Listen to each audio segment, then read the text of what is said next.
नमस्कार, जय हिंद, वंदे मातरम। साथियों, मैं अभिषेक मिश्रा आज आप सभी लोगों का हमारे दृढ़ संकल्प पर बहुत बहुत स्वागत करता हूं। और आज मैं आप सभी लोगों के लिए लेकर के आया हूं क्लास 6 की एनसीईआरटी हिस्ट्री का चैप्टर नंबर 2 का टेस्ट। देखिए, हम आप सभी लोगों के लिए डेली लाइव टेस्ट लेकर के आ रहे हैं, बट जो आज लाइव लेकर के आए थे उसमें आप लोगों का जो क्वालिटी का थोड़ा सा इशू था, जो आपको दिख रहा था वो थोड़ा सा अच्छा नहीं दिख रहा था। तो काफी सारे लोगों ने कहा कि सर इसे दोबारा से रिकॉर्ड करना, तो उसी वजह से आज हम इसे प्रीमियर में दोबारा से लेकर के आ रहे हैं। तो उस वीडियो को बाद में डिलीट कर दिया जाएगा, इसी को आगे रखेंगे, ठीक है।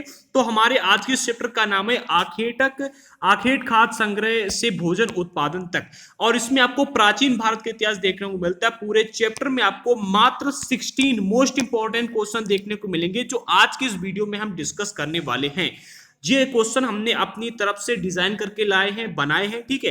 ये हमने कहीं से उठा करके क्वेश्चन नहीं लाए। जो मोस्ट इंपॉर्टेंट टॉपिक लगे मैंने उनको ही रखा है, बाकी के टॉपिक हमने हटा दिए। नोट्स इसके आपको हमारे टेलीग्राम पर मिल जाएंगे। जो लोग पेमेंट करके लेना चाहते हैं, वैसे तो हम सभी को फ्री में दे रहे हैं, बट काफी सारे लोग ऐसे भी हैं जो पेमेंट करके नोट्स लेना चाहते हैं। उनके लिए हमने डिस्क्रिप्शन बॉक्स में हमारा नंबर दे रखा है, गूगल पे या फोन पर करके आप पेमेंट कर सकते हैं। और पेमेंट जो लोग करते हैं उनको हम अपने व्हाट्सएप ग्रुप में ऐड करते हैं, स्पेशल व्हाट्सएप ग्रुप है। और उस ग्रुप में हम जो भी लोग ऐड होते हैं उनको स्पेशल नोट्स वगैरह, जो डेली क्लासेस आती हैं उनके पीडीएफ और भी कई सारी चीजें वहां पर प्रोवाइड करते रहते हैं, ठीक है। और जो पेमेंट है वो 100 रुपए से ऊपर ही कीजिएगा, 200 300 400, ठीक है। 100 रुपए से पेमेंट अगर आप कम करते हैं तो आपको ग्रुप में ऐड नहीं किया जाएगा। चलिए आगे बढ़ते हैं। तो हमारे आज के इस चैप्टर का जो मुख्य टॉपिक है वो आपको मिलेगा प्राचीन भारत में जो आपका आरंभिक समय था, आरंभिक काल के जो मानव थे उन पे आधारित सारे के सारे प्रश्न हैं। तो सबसे पहला प्रश्न आता है कि आरंभिक मानव इस उपमहाद्वीप में कितने वर्ष पूर्व रहा करते थे। यानी कि जो मानव जाति की शुरुआत हुई थी, जब आरंभिक मानव आए थे, वो कितने वर्ष पूर्व हमारे इस उपमहाद्वीप यानी भारतीय उपमहाद्वीप में रहते थे। तो इसके लिए यहां पर चार ऑप्शन आपको मिलते हैं: 30 लाख साल पहले, या फिर 20 लाख साल पूर्व, या फिर 40 लाख साल पूर्व, या फिर 10 लाख साल पूर्व। आप लोग नीचे लाइव चैट में आंसर देते रहिएगा। जो लोग लाइव नहीं देख रहे हैं वो लोग कमेंट बॉक्स में आंसर दीजिएगा। ऐसे वन का आपको लग रहा है ऑप्शन बी करेक्ट है, तो वन का बी, ऐसे आप आंसर देते रहिएगा, ठीक है। अगर आप हमारे क्वेश्चन के आंसर देने से पहले आंसर देते हैं तो ये कंफर्म होगा कि आपको आंसर आता है। और सभी लोग आंसर देने का प्रयास करें, आपको आंसर आए या ना आए, ठीक है। क्योंकि अगर आपका आंसर गलत होगा और आपको सही आंसर जानने को मिलेगा तो वो प्रश्न आपको याद रहेगा। लेकिन जब आप आंसर देंगे ही नहीं तो आपको सही आंसर पता चलने के बाद भी 1 मिनट 2 मिनट तक तो याद रहेगा, बट आगे आप भूल जाएंगे, ठीक है। इसका पीडीएफ टेलीग्राम पर आपको मिल जाएगा। चलिए आगे बढ़ते। तो हमारे आज के इस प्रश्न का आंसर होगा ऑप्शन बी, यानी 20 लाख साल पूर्व। आरंभिक मानव के विषय में हमको जानकारी जो मिलती है वो पुरातत्वविदों के द्वारा की गई खोज और गहन अध्ययन के आधार पर प्राप्त होती है। और आरंभिक मानव हमारे इस उपमहाद्वीप में आज से लगभग 20 लाख साल पहले रहा करते थे। और आरंभिक मानव कैसे थे, अगर आपको ये देखना है तो आप भाई गूगल पर डाल दीजिएगा आरंभिक मानव, ठीक है। आपको देखने को मिल जाएंगे, कई सारी फोटोज आ जाएंगी। वो काफी डिफरेंट प्रकार के हुआ करते थे, आजकल जैसे हम लोग देखने को मिलते ऐसे नहीं हुआ करते, ठीक है। आगे बढ़ते हैं। हमारा आज का दूसरा प्रश्न है, आरंभिक मानवों को उनके भोजन खाने के आधार पर किस नाम से जाना जाता है। मोस्ट इंपॉर्टेंट क्वेश्चन है भाई। हम सभी लोगों के नाम अलग अलग होते हैं, ठीक है भाई। कुछ लोग ऐसे होते हैं जो मांस वगैरह मतलब मतलब मांस मदिरा वगैरह चीजों का पालन सेवन करते हैं, ठीक है। तो उनको कहा जाता है मांसाहारी, ठीक है। जो लोग मतलब केवल फल फ्रूट खाते हैं, सब्जियां खाते हैं, इनको कहा जाता है शाकाहारी, ठीक है। इसी प्रकार से जो मानव, ठीक है, आरंभिक मानव जो लोग जो थे, ठीक है, इनको इनके भोजन खाने के आधार पर किस नाम से जाना जाता है। इसका आंसर दीजिएगा: आदिमानव, मानव, खोखर, या फिर आखेटक खाद्य संग्राहक। जल्दी से इसका आंसर हमको लाइव चैट में दीजिएगा।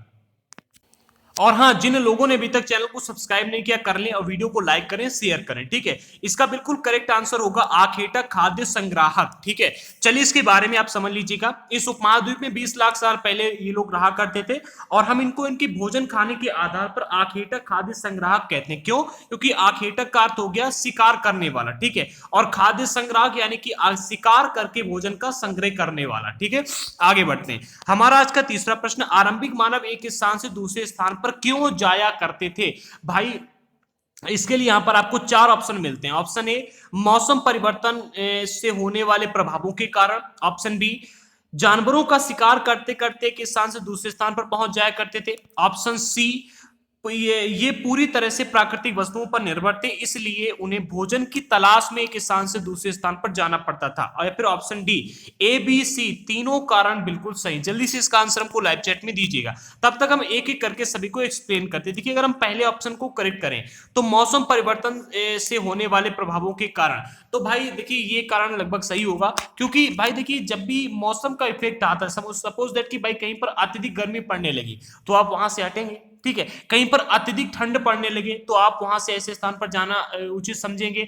जब आपको ज्ञान ना हो कि भाई सर्दी को दूर कैसे करना है, स्वेटर कैसे पहनने हैं, या फिर आग कैसे जलानी है, या फिर आपको ज्ञान ना हो कि भाई अगर बहुत तेज गर्मी पड़ रही है तो हम कैसे उस गर्मी से बचें, तो आप क्या करेंगे, ऐसे स्थान पर जाने का प्रयास करेंगे जहां पर आपको गर्मी कम लगे, ठीक है। तो पहला ऑप्शन सही होगा। दूसरा, जानवरों का शिकार करते करते एक स्थान से दूसरे स्थान पर पहुंच जाते थे।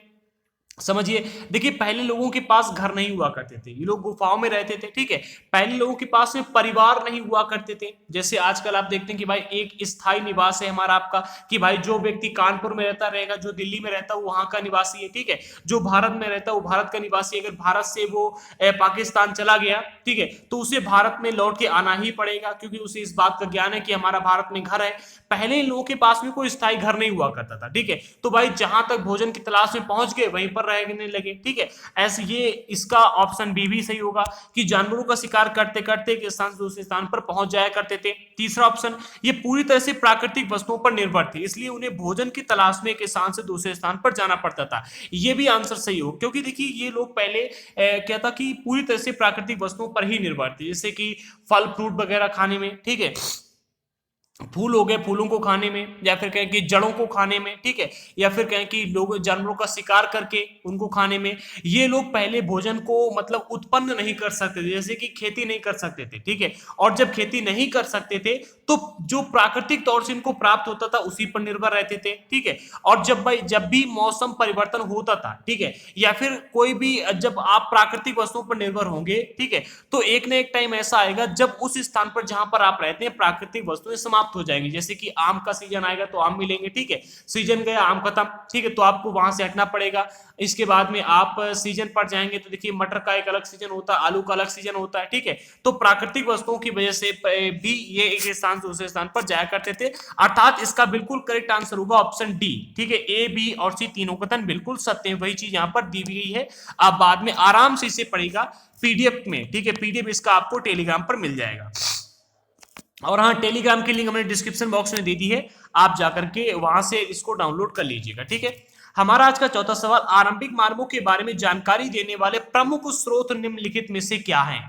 आरंभिक मानवों के द्वारा लिखी गई पांडुलिपियों के द्वारा, या फिर ऑप्शन बी, ऐसी वस्तुएं मिली हैं जिनका निर्माण और उपयोग आखेटक खाद्य संग्रह किया करते थे, या फिर ऑप्शन सी, आरंभिक मानवों के द्वारा लिखे गए शिलालेखों के द्वारा, या फिर ऑप्शन डी, उपरोक्त सभी स्रोत, ठीक है। जल्दी से इसका आंसर हमको लाइव चैट में दीजिएगा, तब तक एक एक करके हम एक्सप्लेन करते हैं।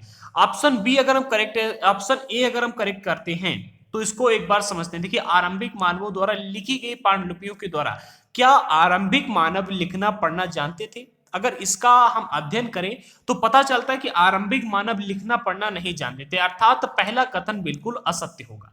ऑप्शन बी पर आते हैं, ऐसी वस्तुएं मिली हैं जिनका निर्माण और उपयोग आखेटक खाद्य संग्रह किया करते थे।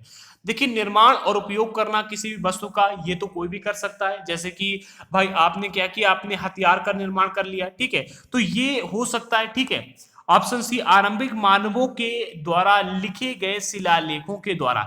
देखिए, आरंभिक मानव जब लिखा पढ़ना और लिखना जानते ही नहीं थे तो शिलालेखों को वो कैसे लिखेंगे, ठीक है। तो ये भी असत्य होगा, और चौथा तो असत्य होगा, यानी कि इसका आंसर होगा ऑप्शन बी, ठीक है। चलिए आगे बढ़ते हैं। वही चीज यहां पर दी गई, पुरातत्वविदों को कुछ ऐसी वस्तुएं मिली हैं जिनका निर्माण और उपयोग आखेटक खाद्य संग्रह किया करते थे। यह संभव है कि लोगों ने अपने काम के लिए पत्थरों, लकड़ियों और हड्डियों के औजार बनाए हों। इनमें से पत्थरों के औजार आज भी बचे हुए हैं। चलिए आगे बढ़ते हैं। हमारा आज का पांचवा सवाल, भीमबेटका निम्नलिखित में से कहां पर स्थित है? जल्दी से इसका आंसर दीजिएगा। ये इसके लिए मैं आपको 5 सेकंड का टाइम देता हूं, जल्दी से इसका आंसर हमको लाइव चैट में दीजिएगा। आधुनिक उत्तर प्रदेश में, या आधुनिक राजस्थान में, या फिर आधुनिक बिहार में, या फिर आधुनिक मध्य प्रदेश में? इसका बिल्कुल करेक्ट आंसर होगा ऑप्शन डी, यानी आधुनिक मध्य प्रदेश में, ठीक है। चलिए भी इसको समझिएगा। आधुनिक मध्य प्रदेश इसका बिल्कुल करेक्ट आंसर होगा। इस पूरा स्थल पर गुफाएं व कंदराएं मिली हैं हमको, कहां पर? भीमबेटका में, ठीक है। और लोग इन गुफाओं में इसलिए रहते थे क्योंकि यहाँ उन्हें बारिश, धूप और हवा से राहत मिलती थी। भाई जब भी बारिश आती है तो भाई हम आप भी क्या सोचते हैं कि भाई ऐसे स्थान जाने को मिले, ऐसे स्थान मिले जहां पर हमारी सर जो है वो छिप सके, ठीक है, यानी कि बारिश हो तो सर पे ना आए, ठीक है, या फिर कोई पेड़ गिरे सर पे ना आए, खतरा और ना मिले, ठीक है। तो घर में रहना पसंद करते। पहले लोग घर बना नहीं पाते थे तो ये लोग गुफाओं और कंदराओं में रहा करते, ठीक है। और ये गुफाएं जो है नर्मदा नदी के पास में स्थित हैं। आगे बढ़ते हैं, हमारा आज का छठा सवाल, निम्नलिखित में से कौन सा पुरा स्थल प्रागैतिहासिक शैल चित्रकला के लिए जाना जाता है? भीमबेटका, अजंता, अमरावती या फिर बाघ की गुफाएं? जल्दी से इसका आंसर भी हमको लाइव चैट में दीजिएगा। मोस्ट इंपॉर्टेंट प्रश्न है, इसका आंसर आपको देना होगा, जल्दी से इसका आंसर दीजिएगा।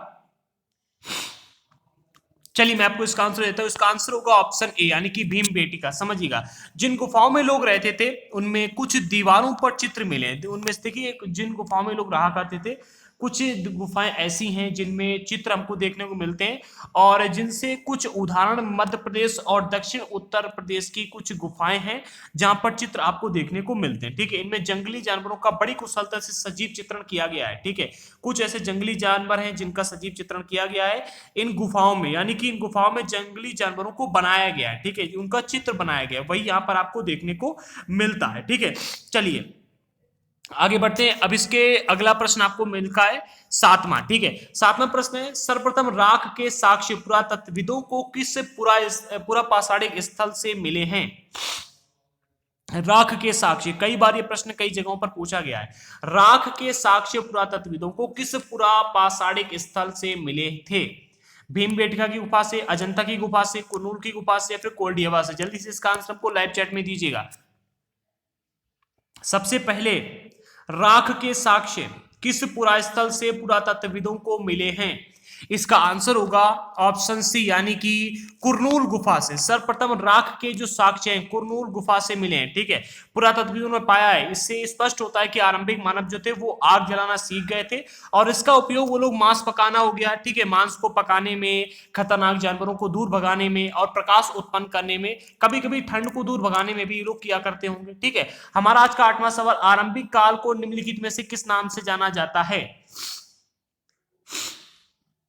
हर किसी के दो तीन नाम होते हैं, ठीक है भाई, आपके भी दो तीन नाम होंगे। आपकी माँ आपको अलग नाम से बुलाती होगी, पापा अलग नाम से, ठीक है, दोस्त अलग नाम से, दोस्तों ने आपका एक अलग नाम रखा होगा, कोई चिरकुट रखता है, कोई कुछ रखता है, ठीक है, आपका असली नाम कुछ और होगा। इसी प्रकार से आरंभिक काल को किस नाम से जाना जाता है? पूरा पाषाण काल, मध्य पाषाण युग, नव पाषाण युग या फिर माइक्रोलिथ? जल्दी से इसका आंसर हमको लाइव चैट में दीजिएगा। Time up. चलिए मैं इसका आंसर आपको बताता हूं, इसका आंसर होगा ऑप्शन ए, यानी पूरा पाषाण काल नाम से जाना जाता है। पुरातत्वविदों ने आरंभिक काल का नाम जो है पूरा पाषाण काल रखा है, और ये दो शब्दों से मिलकर के बना। एक शब्द है पूरा, क्या नाम है? एक शब्द है पूरा। पूरा का अर्थ हो गया पुराना, यानी कि प्राचीन, ठीक है। एक हो गया आपका पाषाण, ठीक है, पाषाण का अर्थ हो गया पत्थर, यानी कि पुराने पत्थरों, ठीक है। ये आप कह सकते हैं कि प्राचीन पत्थरों वाला युग, ठीक है। यह नाम पुरातत्वों से प्राप्त पत्थरों और औजारों के महत्व को बताता है, ठीक है। तो आप आरंभिक काल को पूरा पाषाण काल कह सकते हैं। इसका आंसर होगा ऑप्शन ए। चलिए इसी के साथ में आगे बढ़ते हैं। हमारा आज का नौवां सवाल, निम्नलिखित में से पूरा पाषाण काल की समय अवधि क्या है? समय अवधि क्या है? भाई आप सभी जानते हैं कि हर किसी की कोई ना कोई समय अवधि होती है। भाई प्रधानमंत्री आते हैं उनकी भी समय अवधि होती है 5 वर्ष, राष्ट्रपति आते हैं उनकी भी समय अवधि होती है, मुख्यमंत्री की भी समय अवधि होती है, एक प्रधान बनता है उसकी भी समय अवधि होती है, कोई भी नियम बनाया जाता है उसकी भी एक समय होती है, ठीक है। इसी प्रकार से जब भी काल आते, यानी जैसे पूरा पाषाण काल हो गया, नव पाषाण काल हो गया, मध्य पाषाण युग हो गया, ठीक है, तो इनकी भी एक समय अवधि होती है। इसी प्रकार से जो आपका पूरा पाषाण काल है इसकी समय अवधि क्या है? इसके लिए यहां पर आपको चार ऑप्शन मिलते हैं। 30 लाख साल पहले से 12,000 साल पहले, या फिर 20 लाख साल पहले से 12,000 साल पहले, या 10 लाख साल पहले से 15,000 साल पहले, या फिर 15,000 साल पहले से 15 लाख साल पहले से 10,000 साल पहले। इसका बिल्कुल करेक्ट आंसर होगा ऑप्शन बी, यानी कि पूरा पाषाण काल आज से लगभग 20 लाख साल पहले से 12,000 साल पहले के दौरान माना जाता है, ठीक है। और इस काल को 3 भागों में विभाजित किया गया, एक आरंभिक, मध्य और पूरा, ठीक है, पूरा पाषाण युग, तो उत्तर पूरा पाषाण युग, 3 युगों में इसको डिवाइड किया गया। एक आरंभिक पाषाण युग, ठीक है, एक मध्य पाषाण युग और एक है आपका पूरा पाषाण युग, ठीक है। सॉरी, उत्तर पूरा पाषाण युग। एक है आरंभिक पूरा पाषाण, एक है मध्य पूरा पाषाण और एक है उत्तर पूरा पाषाण युग। ठीक है, इसको तीन पार्टों में डिवाइड किया गया है। ठीक है, और मानव इतिहास की लगभग 99% जो कहानियां हैं इसी युग में घटित हुई हैं। अगर आपसे कोई पूछे कि मानव युग की या फिर मानव जाति की जो 99% से अधिक कहानियां हैं वो किस युग में घटित हुई हैं, तो आप कहेंगे कि पूरा पाषाण युग में घटित हुई हैं। चलिए आगे बढ़ते हैं। हमारा आज का 10वां सवाल, जिस काल में हमें पर्यावरणीय बदलाव मिलते हैं उसे क्या कहते हैं? पर्यावरणीय बदलाव, पूरा पाषाण काल, मध्य पाषाण युग, नव पाषाण युग या फिर इनमें से कोई नहीं। जल्दी से इसका आंसर हमको लाइव चैट में दीजिएगा कि जिस काल में आपको पर्यावरणीय बदलाव देखने को मिलते हैं उस काल को किस नाम से जाना जाता है। चलिए मैं आपको इसका आंसर देता हूं। ठीक है, काफी सारे लोग आंसर दे रहे हैं, आई नो। एक बार शेयर कर दीजिएगा दबा के। इसका आंसर होगा ऑप्शन बी, मध्य पाषाण युग या फिर आप मेसोलिथ भी इसे कह सकते हैं। ठीक है, इसका समय जो है वो लगभग 12,000 साल पहले से लेकर के 10,000 साल पहले तक माना जाता है। ठीक है, और इस काल में पाषाण के जो औजार यानी जो पत्थरों के हथियार थे वो अपेक्षाकृत छोटे हो गए थे। जो आपके सबसे पहले यानी पूरा पाषाण काल जो था, पूरा पाषाण काल में जो औजार देखने को मिलते थे पत्थरों के, उनसे अपेक्षाकृत छोटे औजार आपको मध्य पाषाण युग के देखने को मिलते हैं। और मध्य पाषाण युग की जो समय अवधि है वो 12,000 साल पहले से लेकर के 10,000 साल पहले। और जी हां, इसी युग में पर्यावरणीय बदलाव देखने को मिलते हैं। ठीक है, आमतौर पर बहुत छोटे इसमें आपको औजार देखने को मिलते हैं। ठीक है, और इसे माइक्रोलिथ यानी लघु पाषाण युग भी कहा जाता है। ठीक है, आगे बढ़ते हैं। हमारा आज का 11वां सवाल, नव पाषाण युग की कहानी आज से कितने वर्ष पूर्व शुरू हुई थी? यानी या फिर कह सकते हैं कि नव पाषाण युग की शुरुआत आज से कितने वर्ष पूर्व हुई? जो मध्य पाषाण युग है इसकी शुरुआत, सॉरी नव पाषाण युग, ठीक है, नव पाषाण युग आज से कितने वर्ष पूर्व शुरू हुआ था?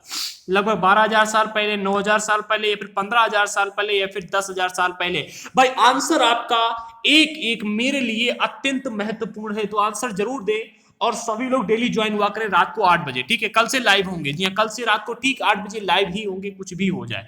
तो हमारे आज के सवाल का बिल्कुल करेक्ट आंसर होगा ऑप्शन डी, यानी आज से लगभग 10,000 साल पहले नव पाषाण युग की शुरुआत हुई थी। ठीक है, आगे बढ़ते हैं। हमारा आज का 12वां सवाल, 12,000 साल पहले इस दुनिया की जलवायु में बड़े परिवर्तन हुए। ठीक है, और जब बड़े परिवर्तन हुए तो इसके संबंध में कुछ यहां पर कथन दिए गए। ठीक है, तो निम्नलिखित में से कौन सा कथन सत्य है? इन चारों में से जल्दी से इसका आंसर दीजिएगा। ऑप्शन ए, गर्मी तेजी से बढ़ने लगी जिस कारण कई क्षेत्रों में घास वाले मैदान बनने लगे।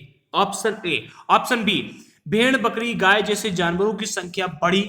ऑप्शन सी, इसी दौरान उपमहाद्वीप में भिन्न भिन्न इलाकों में गेहूं, जौ और धान जैसी अनाज प्राकृतिक रूप से उगने लगे। ऑप्शन डी, उपरोक्त तो सभी कथन सत्य हैं। 4 ऑप्शन आपके सामने। चलिए मैं एक बार इसको एक्सप्लेन कर देता हूं, फिर इसका आंसर आपको बताता हूं। ठीक है, अगर हम इसमें ऑप्शन ए को करेक्ट माने तो ऑप्शन ए में कहा जा रहा है कि गर्मी तेजी से बढ़ने लगी जिस कारण कई क्षेत्रों में घास वाले मैदान बनने लगे। देखिए, जब गर्मी बढ़ती है तेजी से, ठीक है, तो क्या होगा कि भाई धूप तेजी से पड़ेगी, टेम्परेचर हाई होगा। ठीक है, गर्मी बढ़ेगी तो जब टेम्परेचर हाई होगा तभी गर्मी बढ़ेगी। ठीक है, तो इसमें क्या होगा, जलवायु में परिवर्तन आएगा। ठीक है, इससे घास वाले मैदान अधिक बनेंगे क्योंकि भाई जब गर्मी अधिक पड़ती है तो बरसात कम होती है। ठीक है, और बरसात कम हुई तो घास वाले मैदान अधिक बनने लगे। ठीक है, दूसरा पॉइंट आता है, देखिए जब गर्मी तेजी से बढ़ती है तो बरसात भी होती है, अधिक होती है। ऐसा नहीं जब गर्मी तेजी से बढ़ती है यानी कि जब टेम्परेचर बढ़ता है तो बरसात कम होती है, हम ये भी नहीं कह सकते।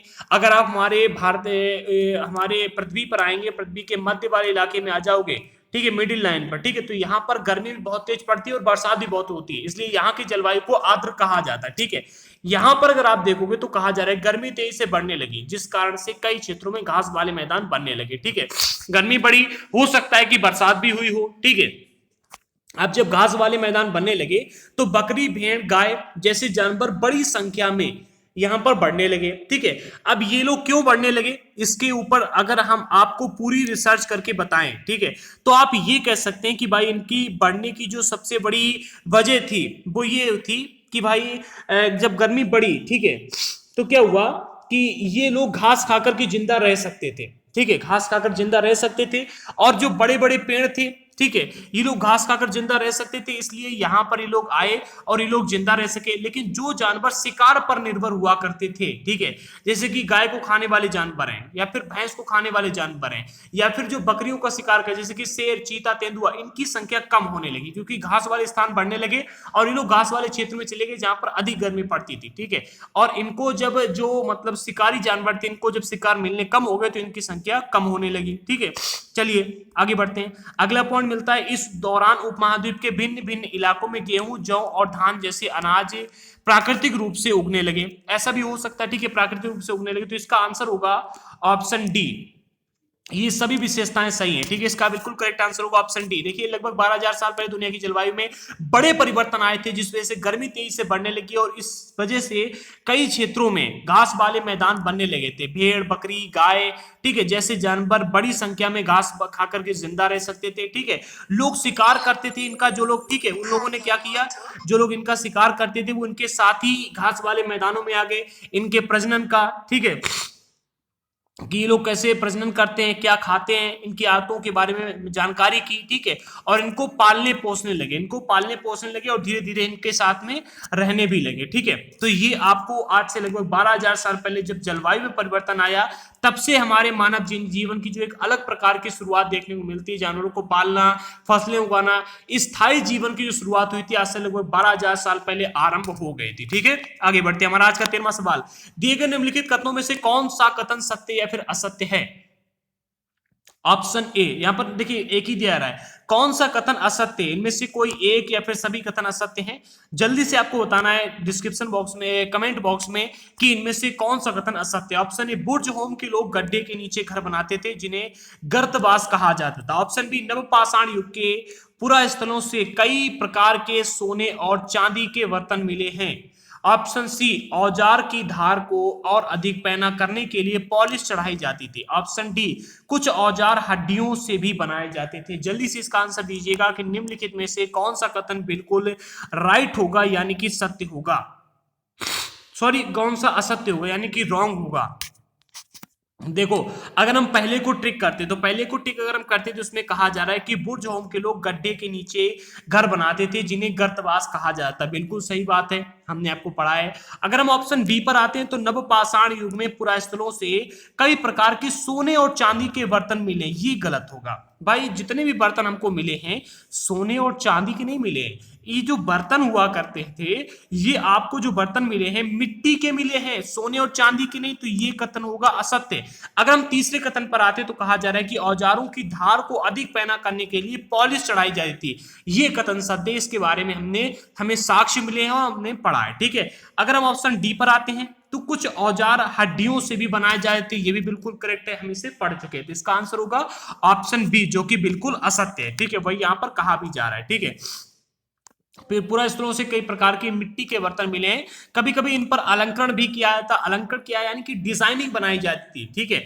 और बर्तनों का उपयोग चीनी मतलब चीजों को रखने के लिए किया जाता, ठीक है। आगे बढ़ते हैं। हमारा आज का 14वां सवाल, आरंभिक मानव के औजार किससे बने होते थे? जो आरंभिक मानव थे उनके औजार किससे बने होते थे? प्रश्न इंपॉर्टेंट है, आंसर आपको देना है। आप किस एग्जाम की तैयारी करें, एक बार जल्दी से ये बात हमको नीचे लाइव चैट में या फिर कमेंट बॉक्स में बताइएगा। आपके एग्जाम को टारगेट करके हम उन क्वेश्चंस को खींच करके निचोड़ करके लाएंगे आपके लिए, ठीक है। जल्दी से बताइएगा। तो हमारे आज की इस क्वेश्चन का बिल्कुल करेक्ट आंसर होगा ऑप्शन डी। कई सारे लोगों ने दिया भी होगा ऑप्शन डी, ठीक है। पाषाण के बने होते थे, ठीक है।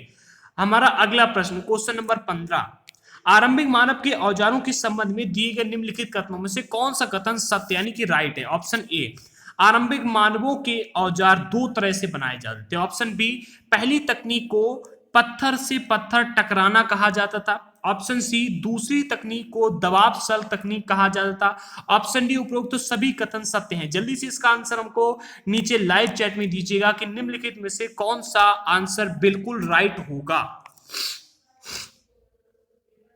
चलिए मैं आपको इसका आंसर बताता हूं। इसका आंसर होगा ऑप्शन डी, यानी उपरोक्त तो सभी कथन बिल्कुल सत्य हैं। देखिए जो पहला कथन है, आरंभिक मानव दो प्रकार से औजारों को बनाया जाता था। आरंभिक मानवों के जो औजार थे वे 2 तरह से बनाए जाते थे, बिल्कुल करेक्ट है, और दोनों तरह भी यही है। ठीक है, हम दोनों इन तरीकों को एक बार समझ लीजिएगा। जो पहली तकनीक है, ठीक है, उस तकनीक को कहा जाता है पत्थर से पत्थर टकराना। यानी कि इसमें क्या होता था, एक पत्थर को हाथ में पकड़ते थे और दूसरे पत्थर से हथौड़ी नुमा उस पत्थर पर चोट करके सल्क निकालते थे, यानी कि उससे छोटे टुकड़े निकाल करके उसे एक हथियार का रूप दिया जाता। ठीक है, दूसरी जो तकनीक है, इस तकनीक का उपयोग आज भी हम लोग कर रहे हैं। इसमें इसको क्या कहा जाता है, इसको कहा जाता है दबाव सल्क तकनीक। ठीक है, इसमें क्या होता है कि इसमें क्रोड को इस तरह से सतह पर टिकाया जाता है, यानी कि जो जिस पत्थर को औजार बनाना होता है उसको क्या है कि एक जगह पर टिका दिया जाता है, यानी कि रख दिया जाता है। ठीक है, एक सतह पर यानी एक जगह पर रख दिया जाता है। ठीक है, इस क्रोड पर हड्डी या पत्थर रख करके, यानी जिसे आज हम लोग छेनी कहते हैं। ठीक है, छेनी की तरह का एक पत्थर या फिर एक हड्डी का टुकड़ा वो लोग लेते थे। ठीक है, उसको इसके ऊपर रखते थे। ठीक है, रख दिया। तीसरा क्या करते थे, हथौड़ी नुमा पत्थर से सल्क निकालते थे, यानी तीसरी चीज को लेते थे जो कि हथौड़ी नुमा पत्थर होता था, उसको इसके ऊपर मारते थे और ये इससे टकराता था और फिर इससे सल्क निकाले जाते थे। यानी कि जैसे आजकल हम लोग करते हैं, जैसे कि कोई चीज ली, ठीक है, उसके ऊपर हम लोग किसी तीसरी चीज से प्रहार करते हैं, दूसरी चीज को उसमें लगाते हैं और फिर काटते हैं। इसी प्रकार से ये लोग भी क्या करते थे। ठीक है, जैसे कि आपको ये लकड़ी काटनी है, ठीक है, तो लकड़ी पर आपने क्या किया, छेनी रखी और छेनी के ऊपर हथौड़े से मारा, ठीक है, और कटने लगी। ऐसे ही लोग भी पहले बनाया करते, ठीक है, इसे दबाव सल्क तकनीक कहा जाता था। आगे बढ़ते हमारा आज का आखिरी सवाल, मेहरगढ़ में जन्म मृत्यु के संबंध में निम्नलिखित में से कौन सा कथन सत्य है। ऑप्शन ए, यह ईरान जाने वाले सबसे महत्वपूर्ण दर्रे बोलन दर्रे के पास एक हरा भरा समतल स्थान है। ऑप्शन बी, यहां विभिन्न प्रकार की जानवरों की हड्डियां मिली हैं। ऑप्शन सी, मेहरगढ़ में चौकोर तथा आयताकार घरों के अवशेष मिले हैं। ऑप्शन डी, उपरोक्त तो सभी कथन सत्य हैं। जल्दी से इसका आंसर हमको लाइव चैट में दीजिएगा। चलिए जल्दी से इसका आंसर दीजिएगा। निम्नलिखित में से कौन सा कथन बिल्कुल राइट है। अब इसको हम एक बार एक्सप्लेन करते हैं। अगर हम ऑप्शन ए को करेक्ट करते हैं तो कहा जा रहा है कि ये ईरान जाने वाले सबसे महत्वपूर्ण रास्ते बोलन दर्रे के पास एक हरा भरा समतल स्थान है। हमने पढ़ा है, ये बिल्कुल सत्य है। ऑप्शन बी, यहाँ विभिन्न प्रकार की जानवरों की हड्डियां मिली हैं। पुरातत्वविदों ने जब वहां पर खुदाई की और देखा तो उनकी हड्डियां मिली हैं, ये भी बिल्कुल करेक्ट आंसर होगा। ऑप्शन सी, मेहरगढ़ में चारों चौकोर तथा आयताकार घरों के अवशेष मिले, ये भी बिल्कुल सत्य है, इसके भी अवशेष मिले हैं। ठीक है, और इसके चित्र हमने हमारे नोट्स में आपको दिए भी हैं। इसका नोट्स हमने आपको आज शाम को दे दिया था, जिन लोगों ने नहीं दिया टेलीग्राम पर जाकर के ले सकते हैं। ठीक है, तो और जो यहाँ पर अवशेष आपको देखने को मिलते हैं चौकोर और आयताकार घरों के, इन घरों में क्या कि सामान रखी जाती थी। ठीक है, जैसे कि अनाज हो गया, ठीक है, अनाज को रखा जाता था, काफी सारी चीजें। तो इसका आंसर होगा ऑप्शन डी, उपरोक्त तो सभी कथन बिल्कुल सत्य हैं। ठीक है, चलिए इसी के साथ में हमारी आज की इसे टेस्ट कंप्लीट होती है। जिन लोगों को पीडीएफ चाहिए है टेलीग्राम पर ज्वाइन कर लें, और जो लोग पेमेंट करके लेना चाहते हैं वो उन लोगों के लिए हमने डिस्क्रिप्शन बॉक्स में हमारा नंबर दे रखा है, गूगल पे या फोन पे करके आप पेमेंट कर सकते हैं। ठीक है, और जिन लोगों को क्लास 6 से लेकर 12 तक की एनसीईआरटी पढ़नी है वो लोग कभी कभी चैनल को सब्सक्राइब करें और इंस्टाग्राम पर जरूर फॉलो कर लें। लिंक डिस्क्रिप्शन बॉक्स में हमने इंस्टाग्राम की भी दी है। और क्लास 6 से 12 तक की एनसीईआरटी स्पेशल कोर्स बिल्कुल फ्री में हमारे चैनल पर लाया गया है। इसका जो समरी वाला वीडियो देखना चाहते हैं जो लोग, उनके लिए हमने डिस्क्रिप्शन बॉक्स में समरी वीडियो की लिंक भी दे दी है। ठीक है, और वीडियोस फ्री में देखने के लिए चैनल को सब्सक्राइब करें। कई सारी प्लेलिस्ट हमने हिस्ट्री की और ज्योग्राफी की प्लेलिस्ट दे दी है। उस प्लेलिस्ट में आपको हमारे टेस्ट देखने को मिल जाएंगे, क्लासेस देखने को मिल जाएंगी, जो कि बिल्कुल फ्री में हम आप सभी लोगों के लिए लेकर के आए हैं। तो मिलते हैं अगले वीडियो के साथ में, तब तक के लिए जय हिंद साथियों। अगर आपके मन में कोई प्रश्न है तो कमेंट बॉक्स में छोड़ दीजिएगा, उस प्रश्न का उत्तर हम आपको अगली लाइव टेस्ट में जरूर देंगे। तो मिलते हैं अगले वीडियो के साथ में, तब तक के लिए जय हिंद साथियों।